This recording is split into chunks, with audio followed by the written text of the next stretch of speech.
Okay பிள்ளை, right, start பண்ணுவோம்.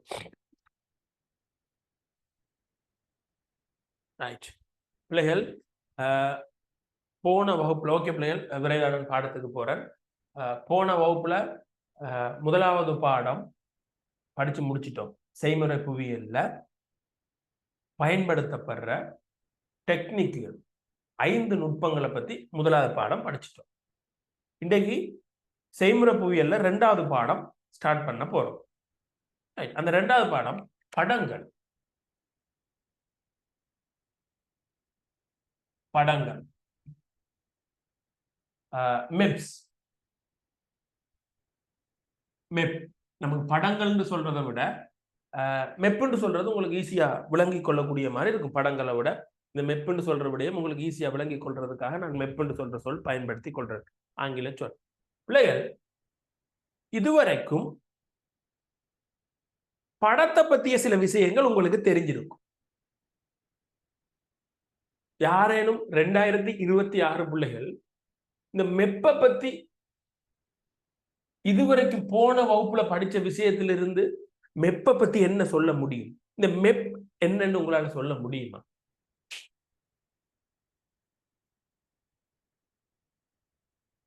போன வகுப்புல படிச்ச விடயங்களை வச்சுக்கொண்டு ஒரு பாடம் படிச்சுட்டோம். சோ படங்களை பத்தி இதுவரைக்கும் உங்களுக்கு தெரிஞ்ச ஒரு விடயம் என்ன? அச்சிடப்பட்டது நாங்க அதெல்லாம் பார்க்கலையே.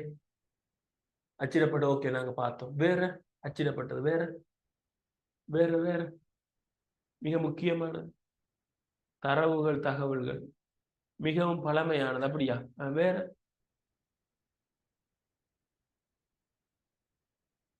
புவிக்கு மிக அவசியமான, புவியியலுக்கு மிக அவசியமான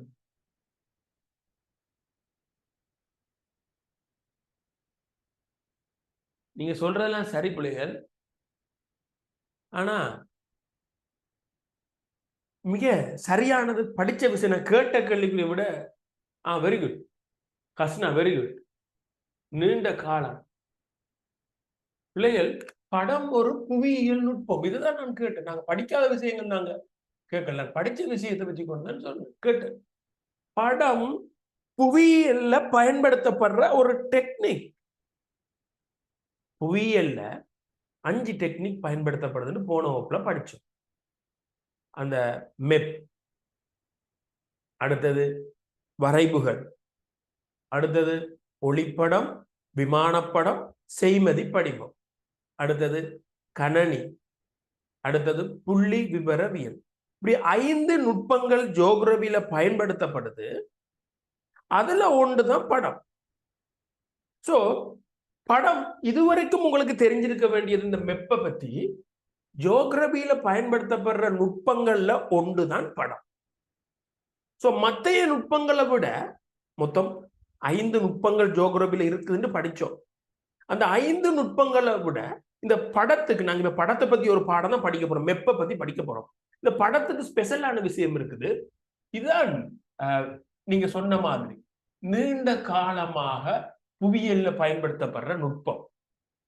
மற்றைய நுட்பங்கள் எல்லாம் வரைவு சரி, ஒளிப்படம், விமானப்படம், செய்மதி படம், கணனி, இது எல்லாமே பிறகுதான் ஜாயின் பண்ணப்பட்டது புவியியல். ஆனா இந்த மெப், இந்த 5 புவியியல் நுட்பங்கள்ல மிக நீண்ட வரலாற்றை கொண்டது, அல்லது பழைய காலத்திலிருந்து ஜியோகிராபியோட சேர்ந்திருக்கிற நுட்பம் இந்த மெப். இது ஏற்கனவே படிச்சோம், தெரியும். பிள்ளைகள், இந்த படத்தை பத்தி இன்னொரு விடயம் சொல்றேன். ஜியோகிராபியில இருக்கிற முக்கிய உபகரணம் படம் சொல்லலாம். முக்கிய உபகரணம், இதை நோட் பண்ணிக்கொள்ளுங்க பிள்ளைகள். ஜியோகிராபியோட மிக முக்கியமான உபகரணம் படம். அதை நோட் பண்ணிக்கொள்ளுங்க. புவி, இந்த விஷயத்தை நோட் பண்ணிக்கொள்ளுங்க. இது ஒரு புது விஷயம் பிள்ளைகள். உங்களோட டியூப்ல அதுக்கு மேல எங்கேயும் இடம் இருக்கும் தானே. அழகு 2 ஸ்டார்ட் பண்றோம். அதுல மேல இடம் இருக்கிற இடத்துல எழுதி கொள்ளுங்க பிள்ளைகள். புவியியலின் முக்கியமான உபகரணம் படம் தான். ஜியோகிராபியில மிக முக்கியமான உபகரணம். அதை ஒரு இடத்துல நோட் பண்ணிக்கொள்ளுங்க. எங்க எம்சிக்யூல கேட்டார், புவியியலின் முக்கியமான உபகரணம் படம். புவியியலின் முக்கியமான உபகரணம் படம். Okay, right.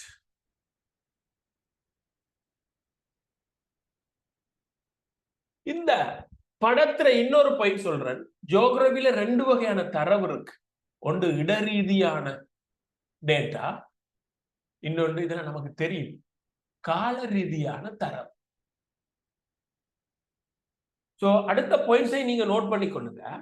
இடரீதியான கால ரீதியான நிலத்தோற்றத்தை முன்வைக்கும். தரவுன்னு சொல்றதை விட இப்படி ஒரு சொல்ல பயன்படுத்தும்.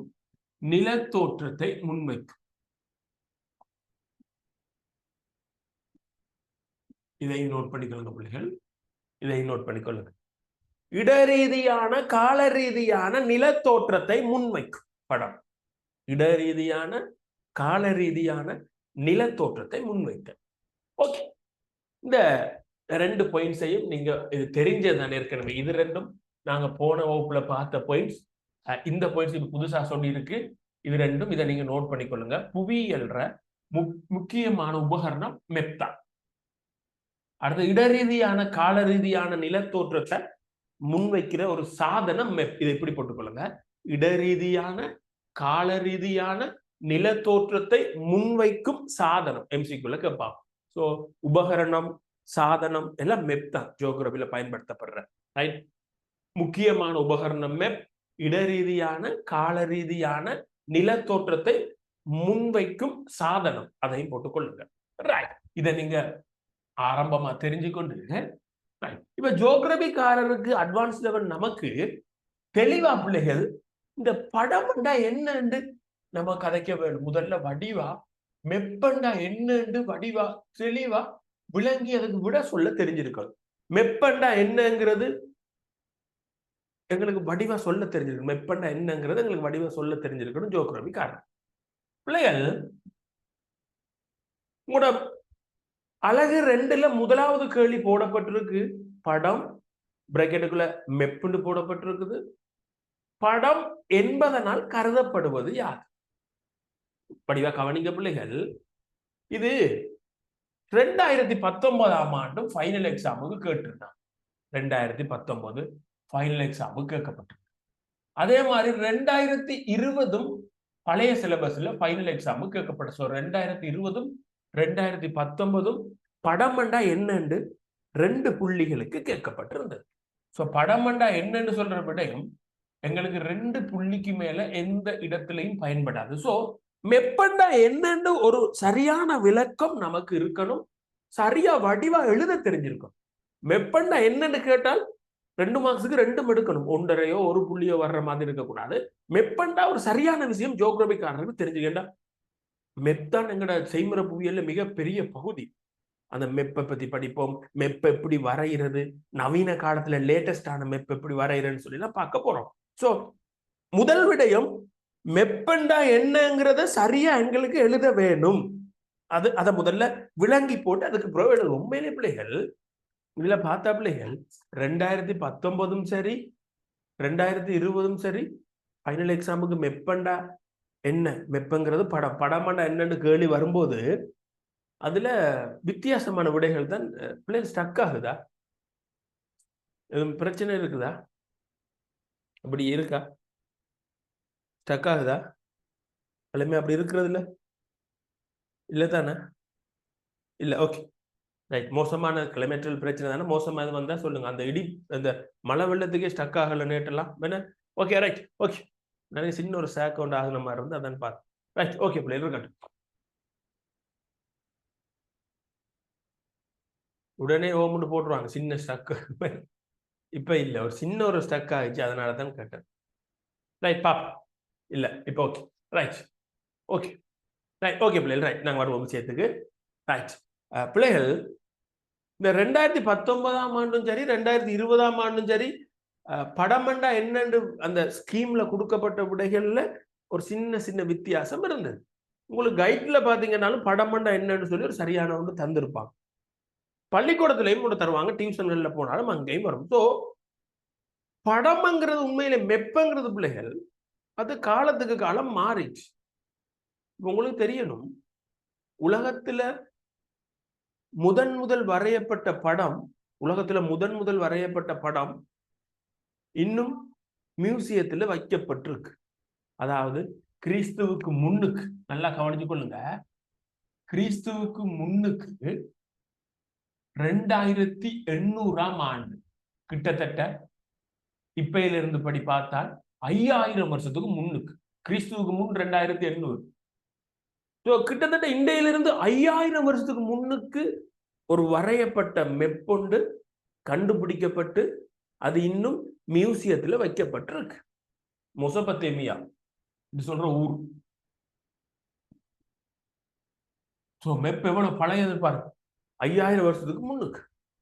உலகத்துல கண்டுபிடிக்கப்பட்ட மிக பழைய படம் இதுதான். வேணும்னா நான் இந்த மெப்போட ஒரிஜினல் சொன்னா அதுல போட்டோஸ் காட்ட முடியும். மியூசியத்துல இருந்து அந்த மெப்பை நான் போட்டோஸ் வச்சிருக்கிறேன், காட்ட முடியும். இதுக்கு பிறகு பிள்ளைகள் மெப் வந்து தாள்ல வந்துட்டு, ஒற்றையில தாள். அதை தான் ஆற சொன்னீங்க நீங்க, அச்சடிக்கப்பட்டதுன்னு சொல்லியிருந்தீங்க. இந்த இது அச்சடிக்கப்பட்ட மெப். அதுக்கு பிறகு இப்ப மெப்பெல்லாம் 3Dல வந்துட்டு, 3Dல வந்துட்டு. நான் மெப்போட வளர்ச்சி பயங்கரமான முறையில வந்துட்டு. இப்ப மெப்பெல்லாம் சாஃப்ட்வேர் செல்போன்லையும் கம்ப்யூட்டர்ஸ்லையும் ஸ்கிரீன்ல வந்துட்டு, 3Dல வந்துட்டு. ஒரு டூர் போகணும்னு சொன்னால், நாங்க சின்னல்ல இருக்கும்போது எங்களை டூர் கூட்டிட்டு போகும்போது இலங்கையில மெப்பை அந்த கூட்டிட்டு போற டீச்சர் முன்னுக்கு வச்சிருப்பார். அந்த மெப்பை ஒரு பிரிண்ட் மெப்பை வச்சிருப்பார் ஒற்றையில இருக்கு. இப்ப செல்போன். மெப்புக்கு வரைவிலக்கணம் இன்னும் நம்ம கைட்ல பார்த்தா இந்த இடத்துலதான் வரைவிலக்கணம் சொல்றாங்க. இந்த இடத்துல மெப்போட வரைவிலக்கணம் இப்ப இங்க போயிட்டு 3Dல இருக்கும். நான் இப்பத்த ரீசெண்டான இந்த மெப்பையும் நான் பல முறை காட்டியிருக்கிறேன் உங்களுக்கு. இந்த ரீசெண்டான இந்த மெப்பையும் இந்த முதல்ல உலகத்துல வரையப்பட்டதாக நம்பப்படுற, இப்ப கண்டுபிடிச்சு மியூசியத்துல வச்சிருக்கிற இந்த மெப்பையும் நான் இந்த மெப்பையும் காட்டுறேன். இந்த மெப்பெல்லாம் நீங்க பார்த்திருப்பீங்க பள்ளிக்கூடங்கள்ல, புத்தகங்கள்ல ஒற்றையில இருக்கும். இதை நீங்க பார்த்திருப்பீங்க. இந்த மெப் நீங்க பார்த்திருக்க மாட்டீங்க, அது சில நேரங்கள்ல பார்த்திருப்பீங்க. நான் காட்டுறேன். இந்த 3D இப்ப எப்படி மெப் இருக்குது, முதல்ல கண்டுபிடிக்கப்பட்ட மெப் எப்படி இருக்குன்னு பாப்போம். நீங்க சில டைம்ல படிச்சிருப்பீங்க, களிமண் தட்டுல வரையப்பட்டது. களிமண் தட்டுல வரையப்பட்டது. அது களிமண் தட்டுல வரையல, ஒரு கல்லு பாறையில வரையப்பட்டதா. நான் அதை காட்டுறேன் உங்களுக்கு. முதல்ல அந்த ஸ்கிரீன்ல நான் அந்த 2 மெப்பையும் காட்டி போட்டு நாங்க மெப்பண்டா என்னன்னு எப்படி விட எழுதுறேன்னு நாங்க யோசிப்போம். ஓகே, சரியான ஒரு விடைக்கு வருவோம். நான் காட்டு.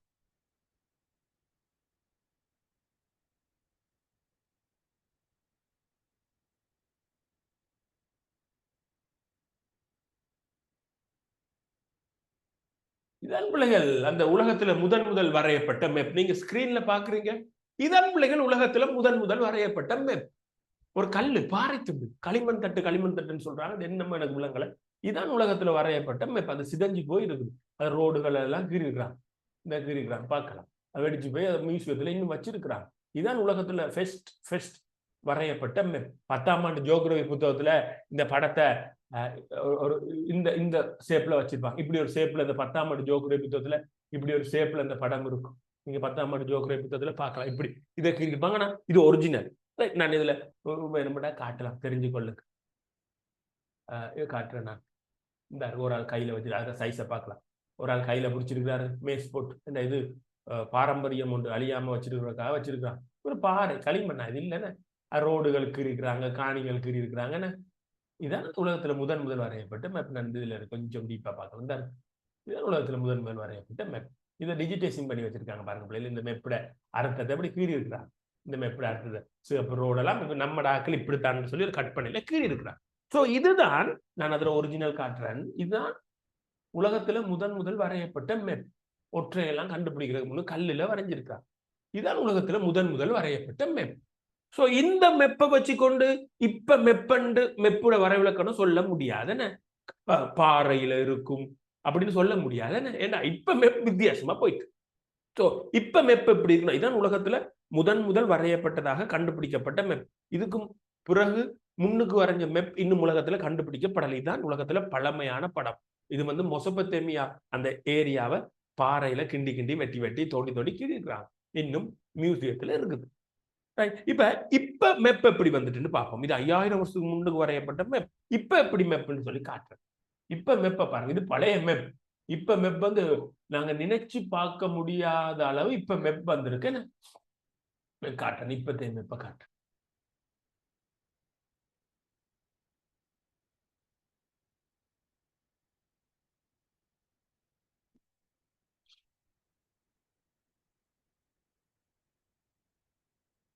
டிஸ்பிளேல கீறாதீங்க.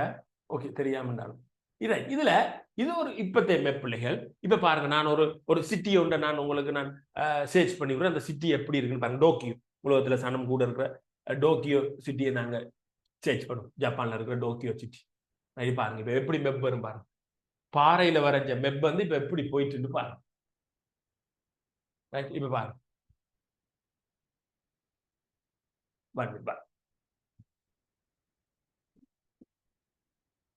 பாருங்க அந்த இடத்துக்கு எப்படி போகும்.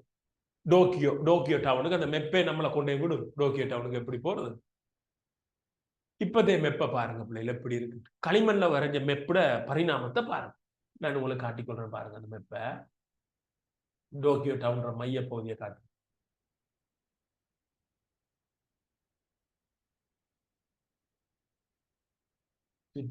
சிட்டியில இருக்கிற ஒரு துண்டை காட்டு. ரைட், இது கொஞ்சம் லோடான சாஃப்ட்வேர் பிள்ளைகள் கொஞ்சம் இதாகுது. ஓகே, இதான் பிள்ளைகள் இப்பத்தே மெப் எப்படி இருக்கு பாருங்க. ஒரு பில்டிங் எப்படி பார்க்கலாம் பாருங்க. ஒரு பில்டிங்ல மேல என்ன இருக்குது இந்த பாருங்க. அவ்வளவு துல்லியமா மெப் வந்துட்டு. ஒரு பில்டிங்ல என்ன இருக்குது அவ்வளோத்தையும் ஒரு பில்டிங்க அவ்வளோத்தையும் ஒரு முப்பரிமாண முறையில் 3Dல பார்க்கலாம். 3D பாருங்க. இதுல இருக்க பில்டிங்கை பாருங்க, எப்படி பார்க்கலாம். எவ்வளவு தேவைகளுக்கு பயன்படும். மெப்போட பரிணாமத்தை பார்த்தீங்கன்னா, மெப்போட பரிணாமம் எப்படி இருக்கு. மெப்போட பரிணாமம்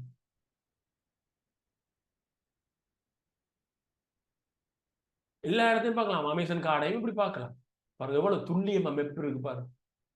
இந்த இடத்தை பாருங்க, எவ்வளவு துல்லியமா காட்டியிருக்காங்க. அந்த இடத்துக்கு நேரா போய் பாக்குற மாதிரி இருக்கும். எங்களை ஒரு வீட்டை பாருங்களேன், பூட்டு முதல் கொண்டு தெரியும். ஓகே,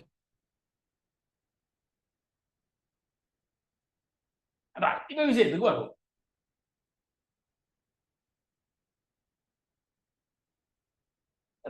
இப்ப மெப்ப காட்டியாச்சு. இப்ப நான் உங்களுக்கு பழைய காலத்துல உலகத்துல முதல் கீறப்பட்ட மெப்பும் பார்த்துட்டோம். இப்ப மெப் எப்படி இருக்குன்னு பார்த்துட்டோம். சோ இப்ப மெப்பண்டா என்னன்றதுக்கு வருவோம். உண்மையிலேயே பல வரைவிலக்கணங்கள்ல சொல்லப்படுது மெப் வந்து ஒரு தட்டையான தாள்ல இருக்கும்னு சொல்லப்படுது. தட்டையான தாள் ஒற்றையில் இருக்கும்னு சொல்லப்படுது. அல்லது அச்சடிக்கப்பட்டன்னு சொல்லப்படுது மெப். உண்மையிலே தட்டையான தாள் அல்லது அச்சடிக்கப்பட்டது இங்க இருக்கிற மெப். ஒற்றையில் இருக்கிற தாள்ல அச்சடிக்கப்பட்டிருக்கிறது இந்த இடத்துல இருக்கிற மெப். இதுல இருந்த மெப் வந்து களிமண் தட்டு, அதாவது பாறையில வரையப்பட்டிருக்கு. ஸோ இப்ப மெப் வந்து கடைசி ஆக இது செல்போனுக்கு வந்துட்டு. செல்போனுக்கு வந்துட்டு அல்லது கணனி ஸ்கிரீனுக்கு வந்துட்டு. ஸோ இப்ப மெப்பண்டா என்னன்னு கதைக்கும் போது எதை கதைக்கிறது கேட்கறது விளங்கிக் கொள்ள முடியுது உங்களுக்கு தெரியல. நிச்சயம் இதை பத்தி நாங்க மெப்பண்டா கதைக்க முடியாது. என்ன ஸோ பெரும்பாலான நாட்கள் மெப்பண்டா இதை பத்தி தான் கதைச்சு கொண்டிருக்கிறாங்க. ஆனா மெப் அடுத்த கட்டத்துக்கு போயிட்டு ஸோ எதை மெப்பண்டு வரவிழக்கிறதுக்கு எதை பத்தி கதைக்கிறேன்னு சொல்றதுல ஒரு சிக்கல் இருக்கு. ஸோ நாங்க ஒரு தெளிவான விடயம் எழுத போறோம். நாம இந்த காலத்துல மெப்ப பத்தி மெப்பண்டா என்னன்னு சொல்றேன்டாலும் சரி, இந்த காலத்துல மெப்ப பத்தி மெப்பண்டா என்னன்னு கதைக்கிறேன்டாலும் சரி, இப்ப மெப்பண்டா என்னன்னு கதைக்கிறேன்டாலும் சரி, மூன்றுலையும் ஒரு முக்கியமான 3 காலகட்டத்திலையும் மெப்பண்டா என்னன்னு கேட்டால் ஒரு பாயிண்ட்ஸ் கட்டாயம் வரும். அது என்னவா இருக்கும் நினைக்கிறீங்க?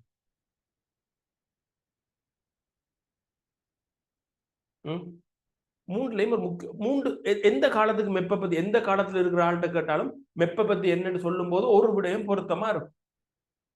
Very good. புவி மேற்பரப்புல இருக்கிற நிலத்தோற்றம் காட்டப்படும்.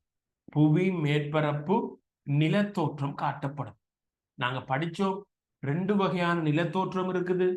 ஒன்று இயற்கையாக உருவாக்கப்பட்ட நிலத்தோற்றம், காடுகள், மலைகள், சமுத்திரங்கள். பௌதீக நிலத்தோற்றம் இருக்குது. பௌதீக நிலத்தோற்றம். இன்னொன்று மனிதர்களால் உருவாக்கப்பட்ட நகரங்கள், வீதிகள், வயல்கள், அப்படி மானிட நிலத்தோற்றம் இருக்குது. சோ மெப்பண்டா என்னன்னு இந்த பழைய காலத்துல 5000 வருஷத்துக்கு முன்னுக்கு இருக்கிறவர்கிட்ட கேட்டாலும், இந்த தாள் ஒற்றையில வரைகிற மெப்புல கேட்டாலும், இப்ப கேட்டாலும் மெப்புல புவி மேற்பரப்பு நிலத்தோற்றம் தான் மெப்புல இருக்கும். புவி மேற்பரப்புல இருக்கிற நிலத்தோற்றம் தான் இருக்கும். சோ இந்த கட்டத்துக்கும் என்ன வித்தியாசம்னால் இது 3Dல இருக்கும். முப்பரிமாண முறை. புவியிட மேற்பரப்புல காணப்படுற நிலத்தோற்றம் எல்லாம் முப்பரிமாண முறையில் புவியிட மேற்பரப்புல இருக்கும். உண்மையான சேப் முப்பரிமாணம். நீளம், அகலம், உயரம் 3 டெபினிஷன் முப்பரிமாணம்.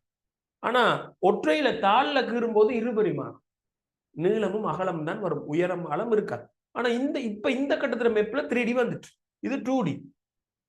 ஸோ நாங்க ஒரு தெளிவான விளக்கம் மெப்புக்கு எழுதி கொள்வோம். இந்த பிரச்சனை உங்களுக்கு நான் சொல்லி இருக்கிறேன் வடிவா.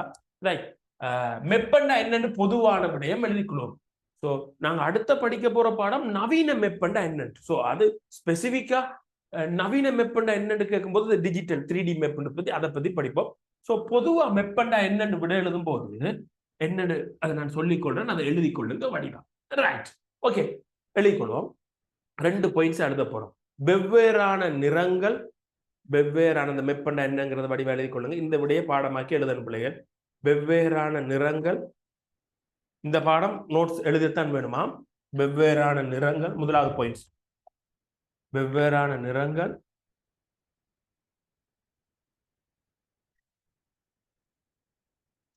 குறியீடுகள், குறியீடுகள் மற்றும் எழுத்துக்களை பயன்படுத்தி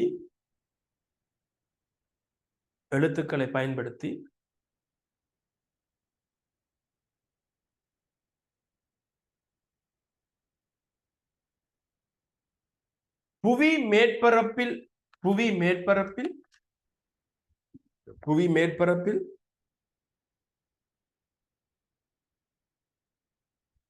முப்பரிமாண முறையில் காணப்படும். முப்பரிமாண முறை பிராக்கெட்டுக்குள்ள 3D போட்டுக்கொள்ளுங்க. முப்பரிமாண முறையில் காணப்படும் புவி மேற்பரப்பில் முப்பரிமாண முறையில் காணப்படும் நிலத்தோற்றத்தினை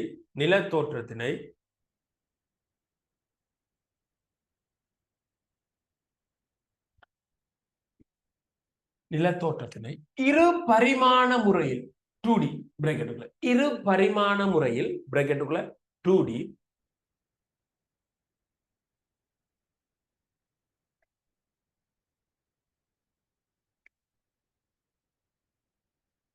ஓர் தளத்தில் முன்வைப்பது.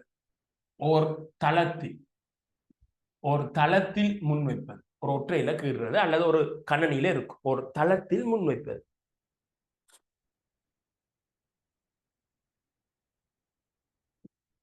ஒரு தளத்தில் முன்வைப்பது.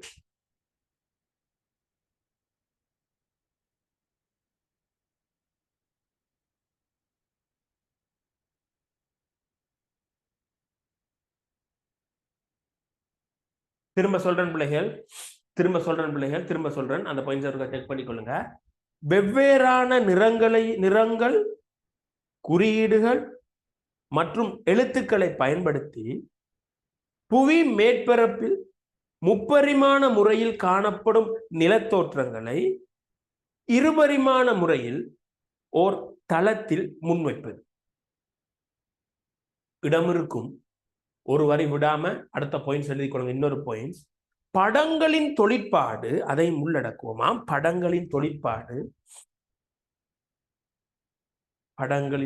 அடுத்த பாயிண்ட்ஸ், படங்களின் தொழிற்பாடு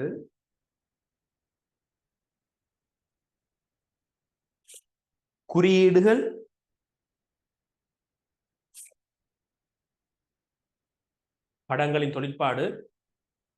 அடுத்த பாயிண்ட்ஸ், குறியீடுகள், நிறங்கள், எழுத்துக்கள்,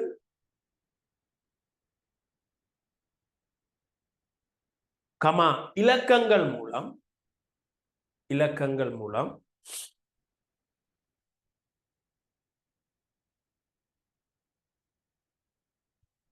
பரந்தளவிலான தகவல்களை முன்வைத்தல்.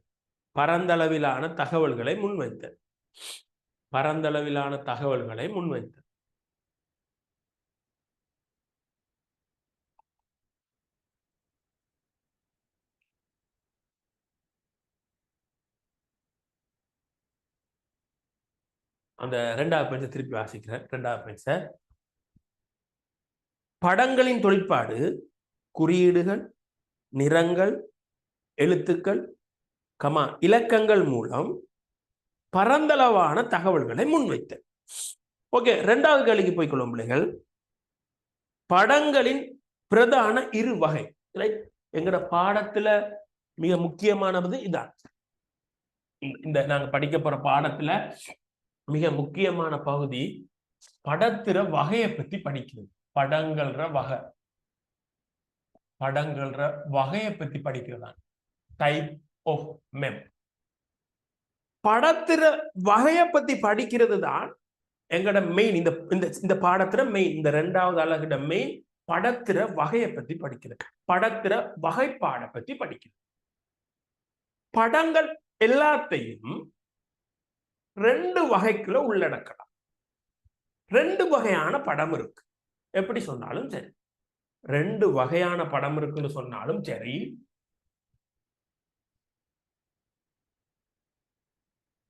அல்லது உலகத்துல வரையப்பட்டுள்ள படங்கள் எல்லாத்தையும் ரெண்டு டைப்பா பிரிக்கணும், ரெண்டு வகையா பிரிக்கணும்.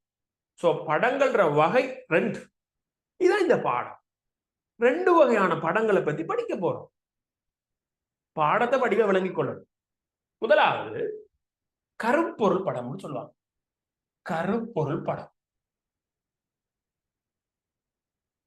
கருப்பொருள் படம், கருப்பொருள் படம். இத தீமெட்டிக் மேப்னு சொல்றது. தீமெட்டிக் மேப், தீமெட்டிக் மேப்னு சொல்லுவாங்க. தீமெட்டிக் மேப்னு சொல்றது கருப்பொருள் படம், தீமெட்டிக் மேப். இரண்டாவது இடவிளக்க படம். இடவிளக்க படம் டொபோகிராபிக் மேப்னு சொல்லுவாங்க. டொபோகிராபிக் மேப். இந்த இடவிளக்க படத்தை பிள்ளைகள் சில இடத்துல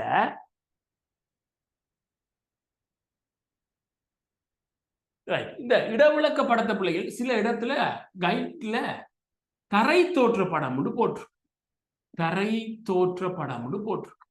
ஆனா இந்த சொல் அதுல டிரான்ஸ்லேட்ல வந்த ஏதாவது ஒரு சொல்லோ தெரியல. தரை தோற்ற படம்னு நாங்க பாவிக்க மாட்டோம். எங்கேயாவது ஒரு இடத்துல தரை தோற்ற படம்னு கேட்கிறாங்க என்றால் அது இடவிளக்க படம்னு தான் விளங்கடும். உண்மையிலேயே தரை தோற்ற படம்னா எங்கேயாவது ஃபைனல் எக்ஸாமுக்கு இந்த சொல் பயன்படுத்தப்படாது. எங்கேயாவது கூட டேர்ம் எக்ஸாம், ஏதாவது ஒரு எக்ஸாம்ல சில டைம்ல லோக்கல்ல செட் பண்ணப்படுற பேப்பர்ல தரை தோற்ற படம்னு கேட்கலாம். ஏன்னா கைட்ல அப்படி போட்டிருக்காங்க. உண்மையிலேயே தரை தோற்ற படம்னு சொல்றது அது இதுக்குள்ள போக வேண்டிய ஒன்று. ஸோ அதனால நாம இந்த சொல்ல பயன்படுத்த மாட்டோம். ஸோ எங்கேயாவது தவணை எக்ஸாம்ல தரை தோற்ற படம் கேட்கிறாங்கன்னா அது இடவிளக்க படத்தை பத்தி அவங்க கதைக்கிறாங்கன்னு நீங்க விளங்கிக் கொள்ளுங்க. மற்றபடி நாங்க தரை தோற்ற படம்னு சொல்ற சொல் பயன்படுத்த மாட்டோம். ஸோ இந்த பாடம் ரெண்டு வகையான படங்களை பத்தி படிக்கிறதா எங்கிற ரெண்டாவது அழகு. முதலாவது கருப்பொருள் படம், எங்களுக்கு ஆங்கில சொல் தேவையில்லைன்னு தீமெட்டிக் மேப்னு சொல்றது. ரெண்டாவது டொபோகிராபிக் மேப், இடவிளக்க படம். சோ நல்ல வடிவா கவனிச்சு கொள்ளணும். நாங்க என்ன படிக்க போறோம் என்றால், முதலாவது கருப்பொருள் படம்னா என்ன, இதுல படிப்போம். கருப்பொருள் படம்னா என்ன, அதே மாதிரி இடவிளக்க படம்னா என்னன்னு படிப்போம். கருப்பொருள் படம்னா என்ன, இடவிளக்க படம்னா என்னன்னு படிப்போம். படிக்க வேணும், விட எழுதுறதுக்கு ரெடியாக வேணும். ரெண்டாவது உதாரணங்கள். கருப்பொருள் படத்துக்கு ஒரு 2-3 உதாரணம், இடவிளக்க படத்துக்கு ஒரு 2-3 உதாரணம். அல்லது ஏதாவது ஒரு படத்துல பேரை தந்துட்டு இப்படி கேள்வியை தந்துட்டு பின்வரும் தெரிவுகளுள் கருப்பொருள் படத்தை தெரிவு செய்கின்ற 5 விட தந்திருந்தால் அந்த 5ல எது கருப்பொருள் படம்னு கண்டுபிடிக்கிறது. அந்த உதாரணத்துல அதை பழகிக்கொள்ளும், பெரிய கஷ்டம் இல்லை. சோ கருப்பொருள் படங்களை கண்டுபிடிக்கிறதும் இடவிளக்க படத்தை கண்டுபிடிக்கிறதும் நாங்க பழகுவோம், உதாரணங்கள் மூலமாக பழகுவோம். மூன்றாவது இந்த கருப்பொருள் படத்துல நன்மை, அட்வான்டேஜ். நன்மைன்னு சொல்றத பயன்பாடுன்னு சொன்னாலும் சரி, நன்மை பயன்பாடு எல்லாம் உண்டு தானே. அதே மாதிரி முக்கியத்துவம்னு சொன்னாலும் சரி, முக்கியத்துவம், இம்பார்ட்டன்ட், ஜூஸ், அட்வான்டேஜ் எல்லாம் உண்டு. சோ கருப்பொருள் படத்துல நன்மை பயன்பாடு முக்கியம். ஒரு 4 நன்மை பயன்பாடு முக்கியம் படிப்போம். எக்ஸாமுக்கு 3 கேட்பாங்க, நாங்க படிப்போம். அதே மாதிரி இடவிளக்க படத்துல நன்மை பயன்பாடு முக்கியம் படிப்போம். 4வது விடயம் இந்த கருப்பொருள் படத்துல தீமை, அதுல சில பிரச்சனைகள் இருக்கு. அதே மாதிரி இங்கேயும் படிப்போம். இடவிளக்க படத்துல தீமை படிப்போம். அதுக்கு பிறகு பிள்ளைகள் இந்த கருப்பொருள் படத்துக்கும் இடவிளக்க படத்துக்கும் இடையில வேறுபாடு. இந்த ரெண்டுக்கும் இடையில வேறுபாடு. இது நம்ம சிலபஸ்ல நேரடியாக போடப்படையில. ஸோ மெப்பிட வகைகளை பத்தி படிக்கும்போது ரெண்டுக்கும் இடையில என்ன வித்தியாசம்னு நாங்க படிக்கத்தான் வேணும். அதாவது பிள்ளைகள் கருப்பொருள் படம்னா என்ன, இடவிளக்க படம்னா என்னன்னு, அதுல நன்மை தீமைகள், இந்த இந்த இவ்வளவு விடயத்தை நாங்க படிக்கும்போது நாங்களே விட எழுத பழகிடுவோம். இந்த ரெண்டுக்கும் இடையில என்ன வித்தியாசம் இந்த இந்த விஷயத்திலேயே இது வந்துடும். அதை நான் உங்களுக்கு ஒரு அடிஷனலா சொல்லுவேன். அதுக்கு பிறகு ஸ்பெஷலா இந்த இடத்துல ஒரு விடயம் படிப்போம். இந்த கருப்பொருள், இந்த இடவிளக்க படத்துக்கு சில தனித்துவம் இருக்கு. தனித்துவம் இடவிளக்க படத்துக்கு சில தனித்துவமான சில விஷயம். அதுல ஒரு இடவிளக்க படத்துக்கு ஸ்பெஷலா இருக்கிற ஒரு 4 தனித்துவம் படிப்போம். எல்லாத்துலயும் 4. அதே மாதிரி இந்த வேறுபாடும் 4, தீமையிலையும் ஒரு 4, எக்ஸாமுக்கு 3 தான் கேட்பாங்க. நாங்க 4 உங்களுக்கு இருக்கிற இடங்கள்ல சொல்லி தருவேன். பாயிண்ட்ஸ் இருந்தா நீங்க பரீட்சையில 3. ஸோ நல்லா விளங்கி கொள்ள வேணும். 2 வகையான படங்களை வடிவா படிக்கிறதுக்கு நீங்க தயாராக வேணும். 2 மெப் இருக்கு, 2 டைப்ல மெப் இருக்கு. அந்த 2 வகையான மெப்பை பத்தி ஃபுல்லா படிக்க போறோம். இலகுவான பாடம். ரைட். இந்த பாடம் 2026 படிச்சாக்கள் இருக்கிறீங்களா? 2026 பள்ளிக்கூடத்துல படிச்சாக்கள், 2026 பள்ளிக்கூடங்கள் இந்த பாடம் படிச்சாக்கள் இருக்குல்ல, ஸ்கூல்ல இருக்கிறீங்களா? மெப்புட 2 வகைகளை பத்தி ஒருத்தரும் இல்லையா? இருந்தா சரி. ஓகே, ரைட் ரைட், பரவாயில்ல பரவாயில்ல. ரைட், ஓகே, இப்பதான் ஸ்டார்ட் பண்ணிருக்கீங்க. ஓகே, ரைட், பரவாயில்ல. Okay, right. இப்போ உங்களுக்கு விளங்கிட்டா எங்கட 2வது அழகு என்னங்கிறது உங்களுக்கு விளங்கிடணும். நான் மறுபடியும் சொல்றேன், பாடத்தை தொடங்குறதுக்கு முன்னுக்கு, ஓகே பிள்ளைகள் விஷயத்துக்கு வருவோம். ஒரு பாடத்தை தொடங்குறதுக்கு முன்னுக்கு அதிக கரிசனை செலுத்துறது அந்த பாடத்தை என்ன படிக்க போறங்கிறத சரியா உங்களுக்கு புரிய வைக்கிறது இல்லை. அதிக நேரம் எடுக்கிறது. கிட்டத்தட்ட இந்த பாடத்தை பத்தி அரை மணி நேரம் இந்த பாடத்துக்கு என்ன இருக்குன்னு சொல்லிட்டேன். அது சரியா விளங்குனா மூளையில பதியும். ஸோ இதான் படிக்க போறோங்கிறது விளங்கலாட்டி அது மூளையில பதிய கஷ்டம். மிக தெளிவா சொல்லிட்டேன். இந்த பாடத்தை பத்தி சுருக்கமா ஒரு லைன்ல நீங்க சொல்லணும் என்றால், படங்கள்ற 2 வகையை பத்தி படிக்கிறோம். 2 வகையான படம் இருக்குது. அந்த 2 வகையான மெப்பை பத்தி படிக்க போறோம். சரி, ஒவ்வொரு விஷயமா பார்ப்போம் இதுல. ஓகே, முதலாவது 2ம் தெளிவா வித்தியாசப்படுத்திக் கொள்வோம். கருப்பொருள் படம்டா என்ன, இடவிளக்க படம்டா என்ன. தீமெட்டிக் மெப், இடவிளக்க மெப். இப்ப பிள்ளைகள் இப்படி ஒரு இதை என்னன்னு உங்களால கண்டுபிடிக்க இயலுமா? இது என்னன்னு சொல்ல முடியுமா? கண்டுபிடிக்கிறீங்களா? அப்படியா? இது என்னன்னு கண்டுபிடிக்க இயலுதா? கிட்டத்தட்ட கண்டுபிடிக்கக்கூடிய வட்டம் இல்ல.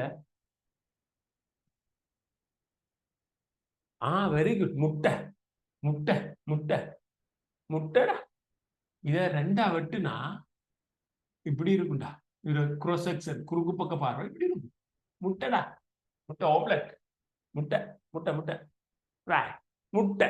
ஓகே, இங்க பாருங்க. இந்த பெரும்பாலும் பிள்ளைகள் முட்டைக்குள்ள எத்தனை கரு இருக்கும்? கரு கரு கரு எத்தனை? இந்த கருன்னு சொல்றது முட்டைக்குள்ள எத்தனை இருக்கும்? கரு கரு ஒன்றுதான் இருக்கும். பிள்ளைகள் ஒரு படம், ஒரு மூவி எடுத்தோம்னு சொன்னால், ஒரு படம் எடுத்தோம்னு சொன்னால், அந்த படத்துல ஒரு கரு தான் இருக்கும். கருன்னு சொன்னா ஒன்று 3 கரு இருக்குமாடா. வெள்ளைக்கரு, மஞ்சக்கரு, அதெல்லாம் சேர்த்து கருடா. வெள்ளைக்கரு, மஞ்சக்கரு 2 கரு இருக்கும்டா. அதெல்லாம் சேர்த்து தான்டா கரு, ஒரு கருடா.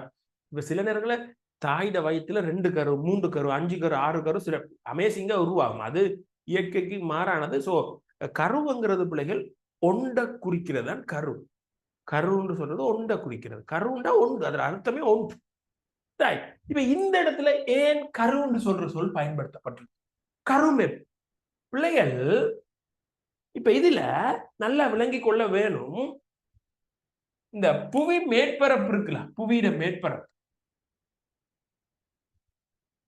இந்த புவியிட மேற்பரப்புல நாங்க கதைக்க போறது நிலத்தோற்றத்தை. புவியிட மேற்பரப்புல இருக்கிற நிலத்தோற்றம்.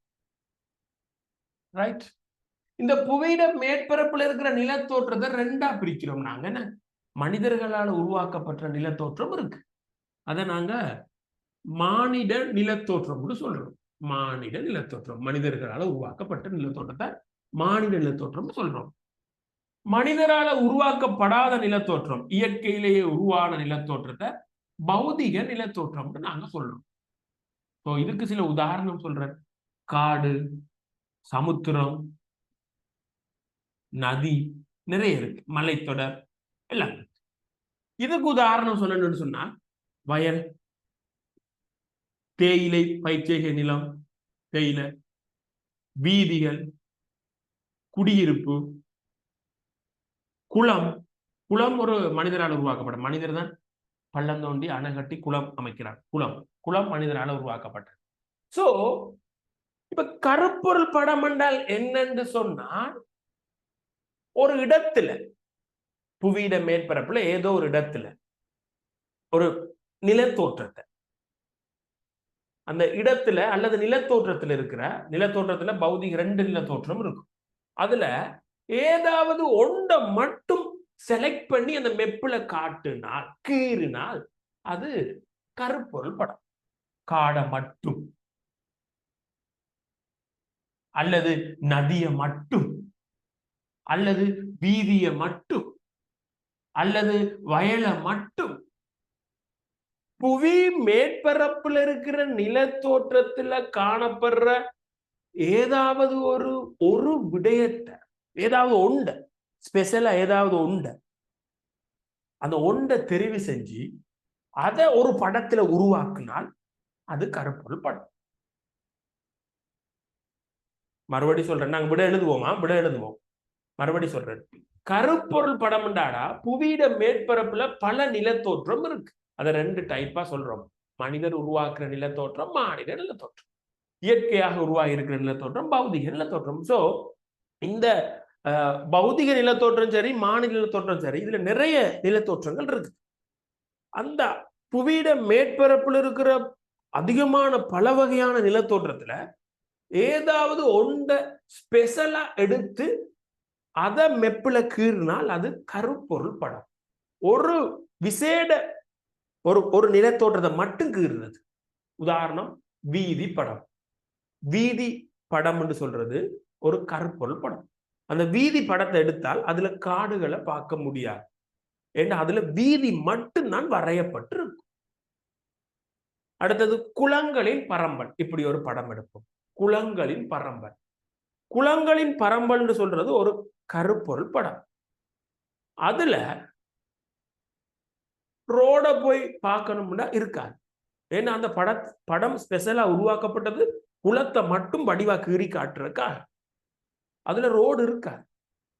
சோ கருப்பொருள் படம் என்றால் ஏதாவது ஒரு விடயம் மட்டும்தான் அந்த படத்துல கீறப்பட்டிருக்கும். நாங்க உதாரணம் கதைக்கலாம். இலங்கையின் காட்டு பரம்பல், அல்லது நதிகளின் பரம்பல், அல்லது வயல் பரம்பல், நெற்பரம்பல். அப்படி ஏதாவது ஒன்றை மென்ஷன் பண்ணி ஸ்பெஷலா அந்த ஒன்றை காட்டுறதுக்காக ஸ்பெஷலா உருவாக்கப்பட்ட படம் கருப்பொருள் படம். ஆனால் நல்லா கவனிச்சு கொள்ளணும், இதுல புவியிட மேற்பரப்புல இருக்கிற பௌதிக பண்பாட்டு அவ்வளவு விடத்தை, அந்த இடம் ஃபுல்லா, அந்த ஏரியா ஃபுல்லா அப்படியே மெப்புல உருவாக்குனார், மெப்புல கீறினார், அது இட விளக்கப்படும். அதுல பேர்லயே இருக்கு, வழியா பார்க்கலாம், இட விளக்கப்படும். அந்த ஏரியாவை அப்படியே விளக்கும். இந்த இடத்துல நதி இருக்கு, இந்த இடத்துல குளம் இருக்கு, இந்த இடத்துல காடு இருக்கு, ஒரு இடத்தை அப்படி அந்த அவ்வளவு விடயத்தையும் உள்ளடக்கி அந்த மெப்புல காட்டினால் அது இட விளக்கப்படும். அந்த இடத்தையே அப்படியே விளக்கும். இவர் அந்த இடத்தை விளக்க மாட்டார். அந்த இடத்துல இப்ப மன்னார்னா மன்னாரை ஃபுல்லா காட்ட மாட்டார். மன்னார்ல இருக்கிற ஏதாவது ஒன்றை மட்டும் தெரிவு செஞ்சு அந்த படத்துல கீறிப்பாங்க. இது அந்த இடத்தை அப்படியே என்னென்ன இருக்கோ அவ்வளத்தையும் கீறி வச்சிருப்பாங்க. ஸோ கருப்பொருள் படம், இட விளக்க படம், ரெண்டுக்கும் பெரிய வித்தியாசம். புவி மேற்பரப்பு நிலத்தோற்றத்துல ஸ்பெஷலா ஒன்றை மட்டும் ஒரு படத்துல கீறி உருவாக்குனால் அது கருப்பொருள் படம். அந்த இடத்துல இருக்கிற அவ்வளவு விடயங்களையும் அந்த மெப்புல உருவாக்கினால் இட விளக்க படம். சோ கருப்பொருள் படம் என்பது தெரிவு செய்யப்பட்ட ஒரு விடயத்தை ஒரு படத்துல உருவாக்குவது கருப்பொருள் படம். நாங்க 2வது கேள்விக்கு போய்க்கணும். ரைட், எங்கட 2வது கேள்வி.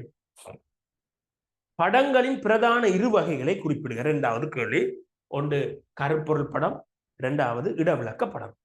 படங்களின் இரு வகைகளை குறிப்பிடுக. ஒன்று கருப்பொருள் படம், இரண்டாவது இடவிளக்க படம். கருப்பொருள் படம், இடவிளக்க படம். ஓகே, இரண்டாவது கேள்விக்கு விட படங்களின் பிரதான இரு வகைகளையும் குறிப்பிடுக. கருப்பொருள் படம், இடவிளக்க படம். மூணாவது கேள்விக்கு போவோம். கருப்பொருள் படம், இடவிளக்க படம் ரெண்டையும் வேறுபடுத்து என்பவற்றை வேறுபடுத்துக. சோ நீங்க அதுக்கு பிள்ளைகள் வடிவ ஒரு தலையங்கத்தை போடுங்க. கருப்பொருள் படம், முதல்ல கருப்பொருள் படத்தை பத்தி எழுதி போட்டு ஒரு அடுத்த இதுல இடவிளக்க படத்தை பத்தி எழுதுவோம். சோ முதல்ல நீங்க கருப்பொருள் படம், மூணாவது கேள்வியில கருப்பொருள் படத்தையும் இடவிளக்க படத்தையும் விளக்க சொல்லி கேட்கிறாங்க. முதல்ல நாங்க கருப்பொருள் படத்தை பத்தி எழுதுவோமா. சோ தலையங்கத்தை போட்டு எழுதுங்க. கருப்பொருள் படம். கருப்பொருள் படம்னா என்னன்னு எழுதுவோம். ரைட். இதை எழுதி தமிழில் படிக்கணும். இந்த அடுத்த பாடம்லாம் கணக்குகள் அப்படி அப்படி வரும். அதனால இது இப்படித்தான் போவோமா. நாங்க இந்த முதல் பாடம் படிச்சிட்டோம், செய்முறை புயல் நுட்பம். ரெண்டாவது படம், படத்துல வகை போகுது. மூணாவது ஒரு மெப்பை பத்தி படிப்போம். இலங்கையில் இருக்கிற ஸ்பெஷலான ஒரு மெப் நம்ம தெரிவு செஞ்சு படிப்போம். அதுக்கு பிறகு இருக்கிற பாடம் நோட்ஸ் ஃபுல்லா இருக்குது, அது நம்ம எழுத வேண்டி வராது. ஸோ இந்த பாடமும் இதுக்கு அடுத்த பிறகு படிக்கிற பாடம் நாங்கள் எழுதித்தான் படிப்போம். அது பிரச்சனை இல்லை, அதான் சரியா. Right, okay. இதுக்கு முன்னுக்கு மாநில புயல், பௌதிய புயல் நீங்க எழுதலை, நோட்ஸ் தந்துட்டேன் பிடிஎஃபா. அதை நீங்க பிரிண்ட் அவுட் எடுத்தீங்க, நான் எக்ஸ்பிளைன் பண்ணும்போது கவனிச்சிங்க, விளங்குனீங்க. இது இந்த பாடம் அடுத்த பாடம் எழுதுவோமா, அதான் சரியா. ரைட். கருப்பொருள் படம் தலையங்கம் போட்டு அதுக்கு எழுதி கொள்ளுங்க. விசேடமான கருப்பொருள் ஒன்றுடன், விசேடமான கருப்பொருள் ஒன்றுடன்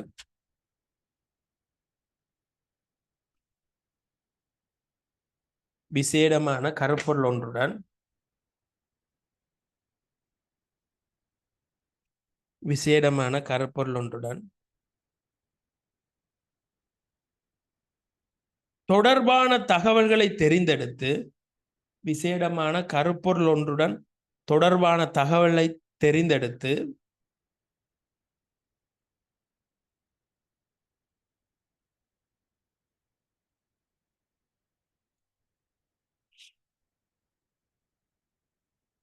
தனியானதொரு படத்தில் எடுத்து காட்டுதல். தனியானதொரு படத்தில் எடுத்து காட்டுதல்.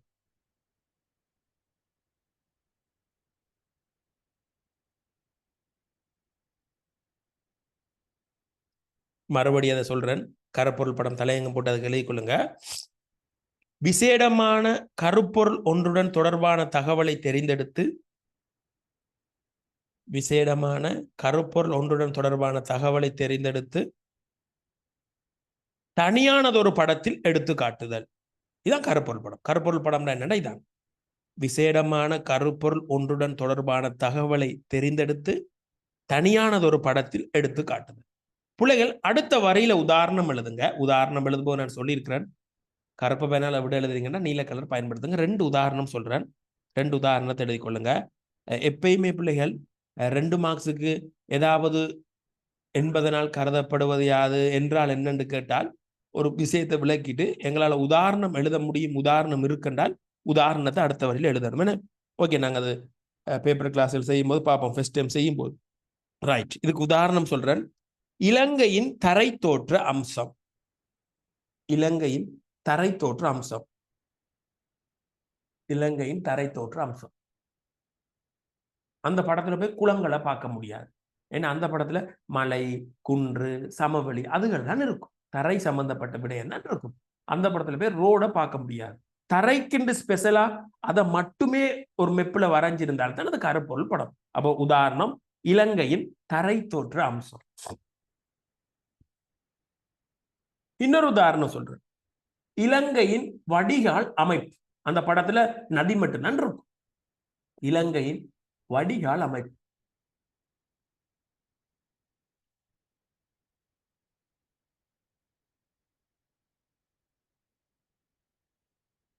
இலங்கையின் வடிகால் அமைப்பு.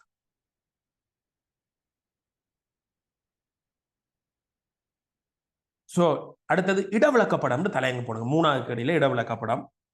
இடவிளக்கப்படம் தலையங்க போடுங்க.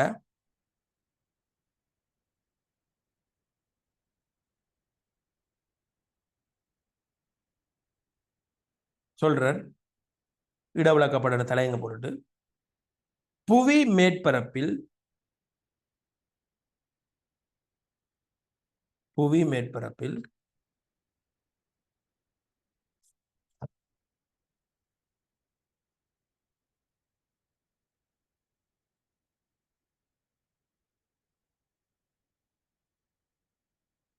முப்பரிமாண முறையில் காணப்படும், புவி மேற்பரப்பில் முப்பரிமாண முறையில் காணப்படும்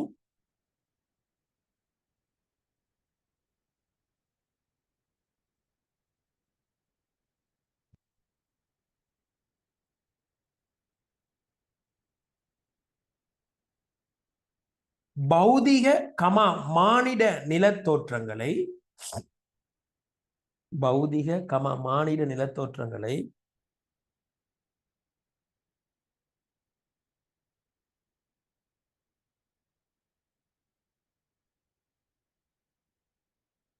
இரு பரிமாண முறை 2D இரு பரிமாண முறையில்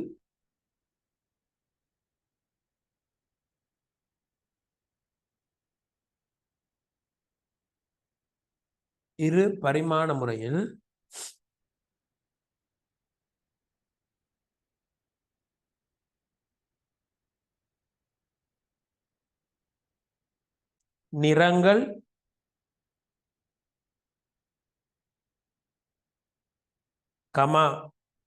குறியீடுகள் எழுத்துக்கள் இலக்கங்கள், மறுபடி சொல்றேன், நிறங்கள், குறியீடுகள், எழுத்துக்கள், இலக்கங்கள் என்பவற்றை பயன்படுத்தி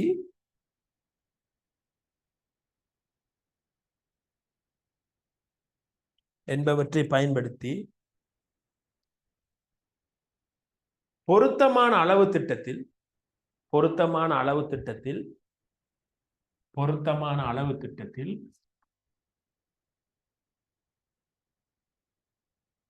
தட்டையான தாளில் வரைந்து கொள்ளுதல் ஆகும்.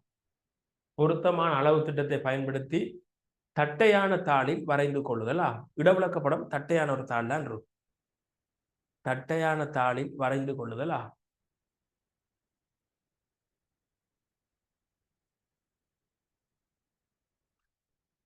உதாரணம் போட்டுக்கொள்ளுங்க பிள்ளைகள். இப்படி எழுதுங்க, அது உங்களுக்கு விலங்கலாட்டி நாங்கள் இதைத்தான் படிக்க போறோம். உதாரணம் இலங்கையின் ஃபுல்லா எழுதுங்களாம். இலங்கையின் உதாரணம் இடம் காணலாட்டி அட்ஜஸ்ட் பண்ணி எழுதுங்க. ஒன்றுக்கு இப்படி விகிதம் போட்டு 10,000 இடவிளக்கப்படம். இப்படி எழுதணுமா? ஒன்றுக்கு 10,000 இடவிளக்கப்படம். இன்னொரு உதாரணம் எழுக்கணும். 2 உதாரணம் எழுதுவோம்.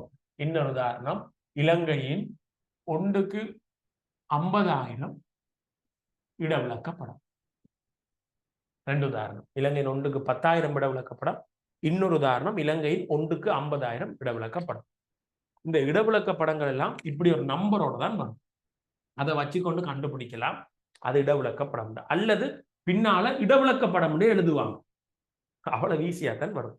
ஸோ இடவிளக்கப்படத்தை கண்டுபிடிக்கணும்னா ஒரு நம்பர் இருக்கும். ஒன்றுக்கு எத்தனை ஆயிரம் அப்படி தந்திருப்பாங்க. ஒன்றுக்குன்னு போட்டு ஒரு விகித அளவு தந்திருப்பாங்க. இடவிளக்கப்படத்துல மெயின் அதுல அளவு திட்டம் இருக்கும். ஸோ அந்த படத்துல பேர்லயே அளவு ஒன்று போட்டிருப்பாங்க, நம்பர் போட்டிருப்பாங்க. நம்பர்ல வர படம் இடவிளக்கப்படம், அல்லது பின்னால இடவிளக்கப்படம் எழுதுவாங்க. ரைட்? அப்ப இதை வச்சுக்கொண்டு கண்டுபிடிக்க முடியும். இன்னும் ஒரு விடயத்தை மட்டும் நாங்க பார்த்துட்டு நான் முடிச்சு சந்தேகத்துக்கு நேரம் தரேன். அடுத்த கேள்வியை மட்டும் பார்ப்போம். ரைட் பிள்ளைகள், அடுத்த கேள்வி 4வது கேள்வி. கருப்பொருள் படம் தயாரிக்கப்படுகின்ற 3 முறைகளை பெயரிடுக. கருப்பொருள் படம் தயாரிக்கப்படும் 3 முறை. பிள்ளைகள், 3 முறைகளூடாக கருப்பொருள் படம் தயாரிப்பாங்க. 3 மெத்தட்ல கருப்பொருள் படம் தயாரிக்கலாம். நான் அந்த 3ஐயும் நான் உங்களுக்கு கீறி காட்டுறேன். இதுல ஒரு சிக்கல் ஒன்று இருக்குது. இது கைட்ல பிழையாக போடப்பட்டிருக்குது. பாடசாலையில அந்த பிழையாகவே உங்களுக்கு தரலாம். அதனால நான் இதை சொல்லி போட்டு தான் உங்களுக்கு வழியா சொல்றேன். முதல்ல அதை 3 மெத்தட்ல தான் கருப்பொருள் படம் கீறலாம். அது எப்படின்னு சொல்லி 3 மெத்தட்டையும் பார்ப்போம். 3க்கும் நாங்க நம்ம இலங்கை உதாரணமா எடுப்போம். மூணுல நான் நம்மளோட இலங்கையை உதாரணமா வச்சுக்கொண்டு அதை எப்படி வரைகிறேன்னு சொல்லி நான் காட்டுறேன். ரைட், சும்மா இலங்கை மாதிரி கீறுறது.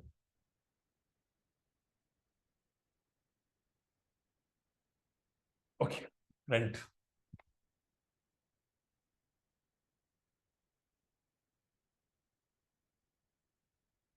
Okay, mood.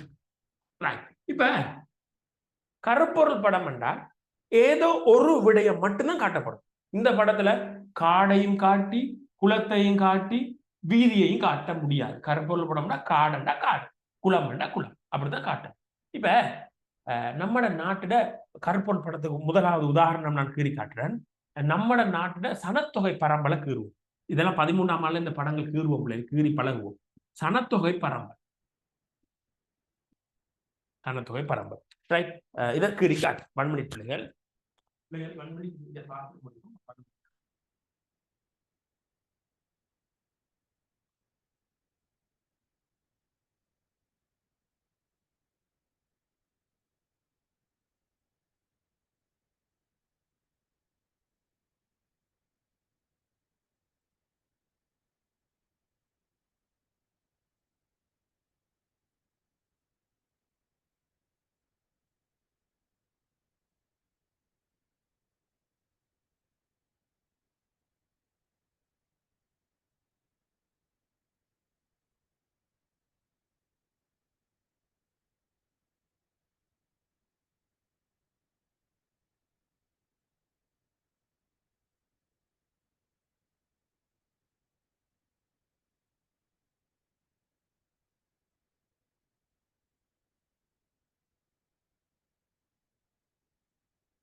ஓகே பிள்ளைகள், சாரி. ஓகே பிள்ளைகள், ஓகே, இதை பார்ப்போம் பிள்ளைகள்.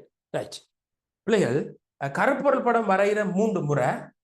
அதுல முதலாவது நான் என்ன கருப்பொருள் படம் வரைய போறேன். இந்த படத்துல பேர் இலங்கையின் சனத்தொகை பரம்பல். இந்த படத்துல இலங்கையில சனம் சம்பந்தப்பட்ட விடயம் மட்டும்தான் குறிக்கப்பட்டிருக்கும்.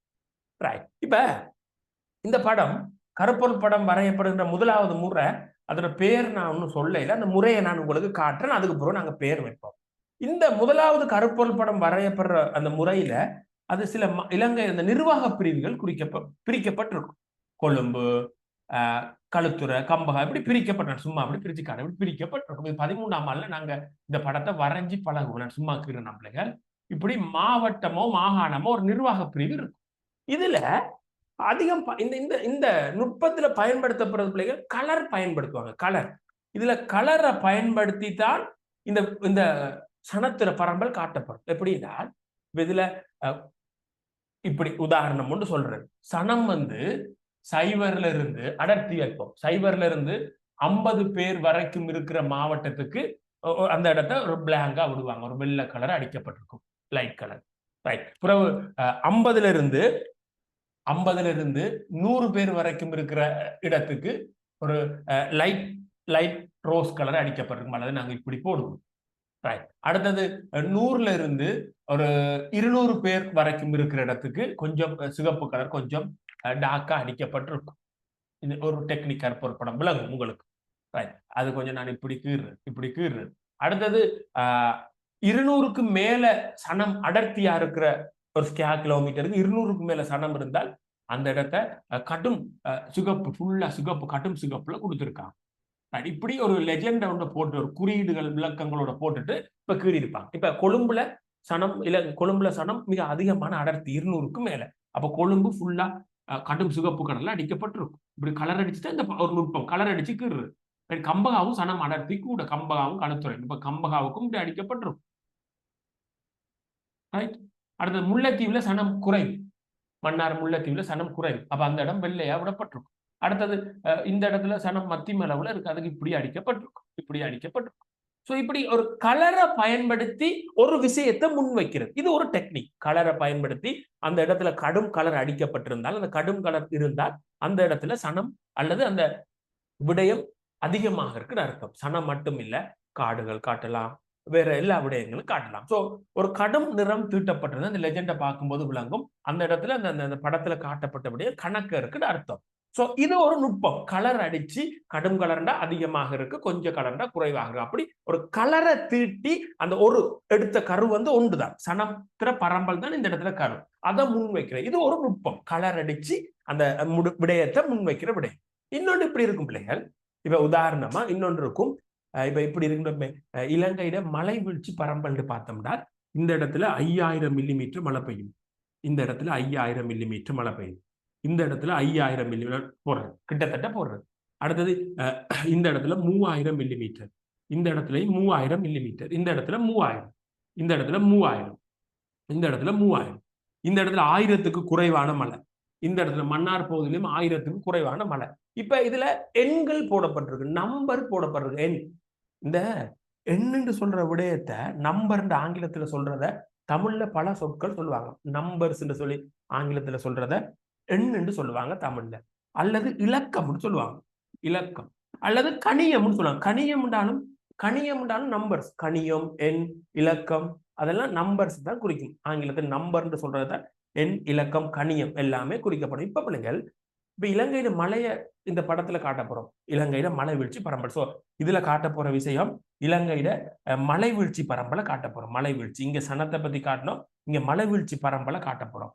ரைட். ஒரு விடையை மட்டும்தான் காட்டலாம், மழையும் வெப்பத்தையும் காட்டினாலும் இது கருப்பொருள் படம் இல்லை, ஒன்றுதான் காட்ட போறோம், மலையை பத்தி காட்ட போறோம். ரைட். இப்ப சமமா மழை கிடைக்கிற இடத்தை ஒரு கோடால இணைக்கிறது. இந்த பாருங்க, இதுல 5000, இதெல்லாம் நாங்க 13ஆம் ஆண்டுல டீப்பா படிப்போம். இதுல 5000 இருக்குது, இதுலயும் 5000, இதுலயும் 5000. அப்ப இது சமமா மழை கிடைக்கிற அந்த 5000த்துல ஒன்றா இணைச்சிருக்கு. அடுத்த 3000த்தை இணைக்கிறது, 3000த்தை இணைச்சிருக்கு. அடுத்த 1000த்தை தனியா இணைக்கிறது.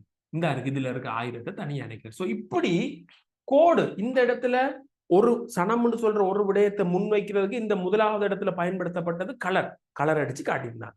இதுல கோடு கீறி காட்டுறது, கோடு சமமான நம்பர்ஸ கோடுகளால இணைச்சு காட்டுவாங்க. இதுல கோடு கீறுவாங்க. இங்க கோடு தான் மெயின், இங்க கோடு, இங்க கலர், இங்க கோடு. ரைட். இப்ப இந்த இடத்துல இன்னொரு உதாரணம் சொல்லலாம். இதுலயும் நாங்க மாடுகள் எண்ணிக்கை எடுப்போமே, இலங்கையின் மாடுகளின் பரம்பல், இதுவும் மாவட்ட ரீதியா பிரிக்கப்பட்டிருக்கும். நான் சும்மா பிரிக்கிறேன்னா இதுவும் மாவட்ட ரீதியா பிரிக்கப்பட்டிருக்கும். இப்ப எப்படி போட்டுப்பாங்க, ஒரு புள்ளி 1000 மாடை குறிக்கும். 1, 10, 100, 1000 மாடு. நாம வைக்கிற குத்துற ஒரு புள்ளி 1000 மாட்டுக்கு சமம். சோ மன்னார்ல 1, 2, 3, 4, 5, 6, 7, 8, 9, 10 புள்ளி வைக்கப்பட்டிருந்தால் மன்னார்ல அங்க 10,000 மாடு இருக்குன்னு அர்த்தம். கொழும்புல ஒரு 5 புள்ளி வைக்கப்பட்டிருந்தால் 5000 மாடு இருக்குன்னு அர்த்தம். சோ இப்ப அன்றாபுரத்துல கணக்க மாடு இருக்குதானே. சோ கணக்க புள்ளி ஒரு இடத்துல இருந்தால் அந்த இடத்துல அந்த விடைய கணக்கு இருக்குன்னு அர்த்தம். இங்க பயன்படுத்தப்படுறது புள்ளி. புள்ளி இங்க பயன்படுத்தப்படுறது புள்ளி. புள்ளியை வச்சுக்கொண்டு ஒரு விடயத்தை முன்வைக்கிறாங்க அந்த மெப்ல. இந்த இடத்துல கோடை வச்சுக்கொண்டு முன்வைக்கிறாங்க. கோடை வச்சுக்கொண்டு முன்வைக்கிறாங்க. இந்த இடத்துல கலர் நிறத்தை தீட்டி முன்வைக்கிறாங்க. சோ இந்த 3 டெக்னிக்கை பயன்படுத்தி கருப்பொருள் படங்களை உருவாக்குவாங்க. ரைட். இது கலரை பயன்படுத்தி, இது கோட்டை பயன்படுத்தி, இது புள்ளியை பயன்படுத்தி முன்வைக்கிறது. இந்த படத்தை சொல்ற பிள்ளைகள் ஆங்கிலத்துல கோரோப்ளத் மெப்னு சொல்லுவாங்க. கோரோப்ளத் மெப். இந்த படத்தை சொல்லுவாங்க ஐசோப்ளத் மெப்னு சொல்லுவாங்க. இந்த படத்தை சொல்லுவாங்க டொட் மெப்னு சொல்லுவாங்க. தமிழ்ல சொன்னால் நல்லா கவனிச்சு கொள்ளணும். இதுலதான் கைட்ல ஒரு பிழை இருக்குது. அதனால தான் நான் இதை திரும்ப உங்களுக்கு சொல்றேன். டிரான்ஸ்லேட்ல ஒரு பிழை வந்திருக்கு.